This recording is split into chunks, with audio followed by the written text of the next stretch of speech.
number 1, episode 1.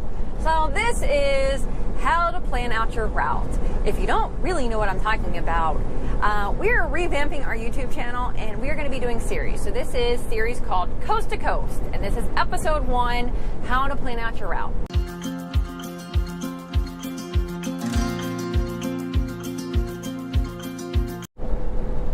Hey guys, welcome to series number 1, episode 1. So the most important thing that you need to do whenever you get that dispatch assignment is that you need to get your route. For us, that's really super helpful. Here we go. Our dispatcher at FedEx Ground, they're wonderful. They have a whole entire book to every single route that FedEx covers. It's ridiculous how many routes they have, but you can just ask them and they will give you the routes, and it tells you the exact miles. So this is 2,550 miles, and they have a suggested run time of 50 hours. So it gives you the breakdown of each state and then each highway route and how you're going to take that. So it breaks it down right there and it gives you the directions. If your dispatcher does not give you this paper, what do you suggest to do? Like even back in the old days when I had to use that thing called a map, I would actually look at the highway numbers and write it down and make myself like a small cheat sheet, so I would have some idea, so I wouldn't have to go back and reference the map. I could just look at the little cheat sheet. Yeah, so he would make himself a little route like this. And so for you drivers that are over the road and your dispatcher doesn't provide that, they say take whatever route you want. You might want to go ahead and go into Google, put your destination, and see the different routes. A lot of times Google Maps will give you 3 different suggestions, so you might want to go into there, check that out, and find out what the best option for you would be. And then go from there and write down your cheat sheet. So that way you're familiarizing yourself.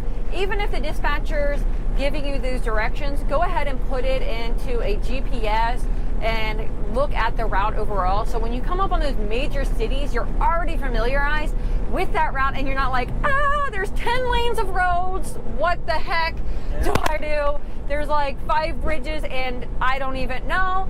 So that way, if you already have it in your head a little bit, it's going to make that a little bit easier and a little bit less stressful, okay? So that's one tip. The next thing that you're going to want to do. One thing you can do is also do like a satellite overview, so you see where your destination is, and the GPS may take you in this way, but you see cars lined up along the street. Well, that may not be the best way to go, so just do a little homework before you set out. Yeah, so that is a really good idea. So that's what we do. Which we wait till we get a little bit closer where we're almost there. The last stop before we get to the destination, we will Google satellite it if we've never been there, and we try to find where the entrance ramp is to the FedEx ground, because FedEx has an entrance and an exit, and we want to make sure that we're going in the right direction. Nobody wants to go in the exit. That's bad. Bad. So we'll tell you a little mishap that we did, and we learned quickly we've never done it since. In Dallas, Texas. They were reconstructing the thing at the terminal, and what Google had it in there under a construction zone, and they had a little fake me out exit or entrance, and we went into a dead-end dirt road. Oh my gosh, terrifying. Absolutely terrifying. Doubles, you just can't back up and get out. We had to bust a set in the middle of the road, turn it around, meanwhile, back up, rehook it. So, and the people over there is probably like, what are they doing? Yeah, so there's a chain link fence all around FedEx, so the yard jockeys and other drivers could see us on the wrong side of the fence at the wrong place in the middle of the dirt road, unhooking our set. Good thing is we could tell because of the tracks in the dirt that we were not the only ones that had made that mistake, okay? So make sure you're feeling it out beforehand on Google Satellite. It is very helpful. But what do you want to do next after you get your route? You know which way you're going and everything like that. What do you want to do next? What do you want to do? I'm going to check the weather forecast, and it doesn't matter what time of year it is, because all year long there is major weather conditions. Right now, yes, it's snowstorms, it's ice storms, but it might be tornadoes, it might be hurricanes, it might be windstorms, heavy rains. You don't know. There's going to be major storms throughout the entire year, so you're going to want to make sure that you check that out. And for our trip that was coast to coast to California, we knew ahead of time that there was a major storm, Gia, that was gonna wreak havoc on the entire thing, or could wreak havoc. We didn't know. We left California and they're like, hey, be careful, there's a snowstorm coming. Yeah. So, and it was on our route. They told us that when they gave us the assignment, okay? So check your weather before you leave, and then you can have an alternative route planned out if you need to escape the route. So you're gonna wanna pick an alternative route and get that approved through your dispatcher ahead of time. Why do you wanna get it pre-approved? Because a lot of companies, major companies, will not pay you the extra miles if you decide to automatically reroute yourself. And some companies, even though they give you a routing, if you get caught off of that route, big trouble. That's grounds for termination. Yeah, because you're not where you're supposed to be. So make sure if you need to reroute, make sure that is approved by your dispatcher, okay? So then once you hit the road, like we did, you want to consistently use that radar and see how the storm is tracking throughout the storm. Make sure you know where you need to bail out ahead of time to escape that storm if that's what you need to do.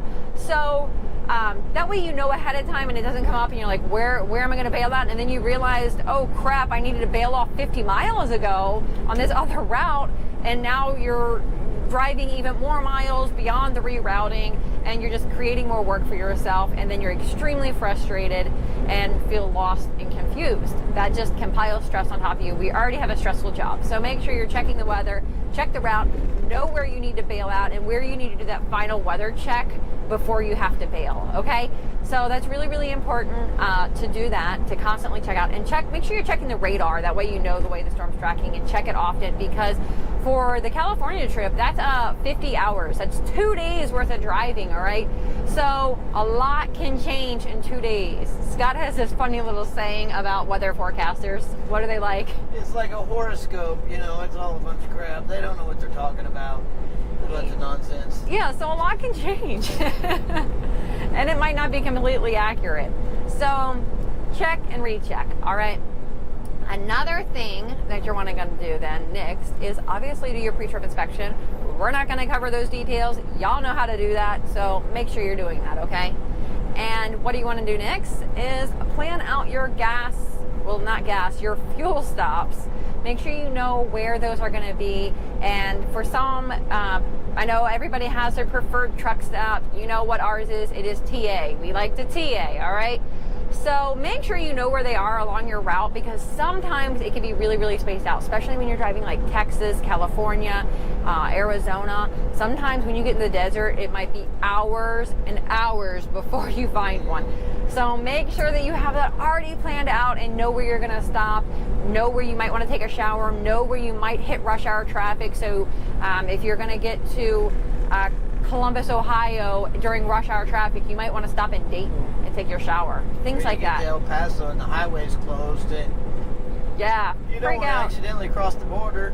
Yeah. Hey, look here, boss, we in Juarez. That almost really happened one time. Yeah, it's a true story. Yeah, so you just want to make sure you're planning out your fuel stops, your shower stops, trying to make sure you're not hitting those major cities during rush hour traffic, because that's also going to help save you time and frustration. Why sit in an hour worth of rush hour traffic when you could have spent an hour at a nice shower and eating? You were an hour at a shower. Yeah, it's funny. Yeah, so I think that's the basics of it, don't you think? Yeah. Any little helpful tips you got? Yeah, just avoid them rush hours. The less stupid people you got to deal with, the better off you are. That's how I feel about it. Yeah. Yeah. He really does not like stupid people. You guys know that. They make me pull my hair out. All right, guys. So hopefully that was really, really, really helpful and gave you some big information. And so here's a little blooper. Next week's video. Next week's episode. Yes, do tell. I'm in suspense. Episode 2. It is going to be what to listen to during all those miles. All right. So how do you keep yourself entertained? Yeah. Some people just talk a lot. How do you keep yourself entertained through all of those miles? And what do you need to listen to help just encourage and inspire your brain? So here's a little look at what that looks like. And stay tuned, because that video will be coming out. Enjoy.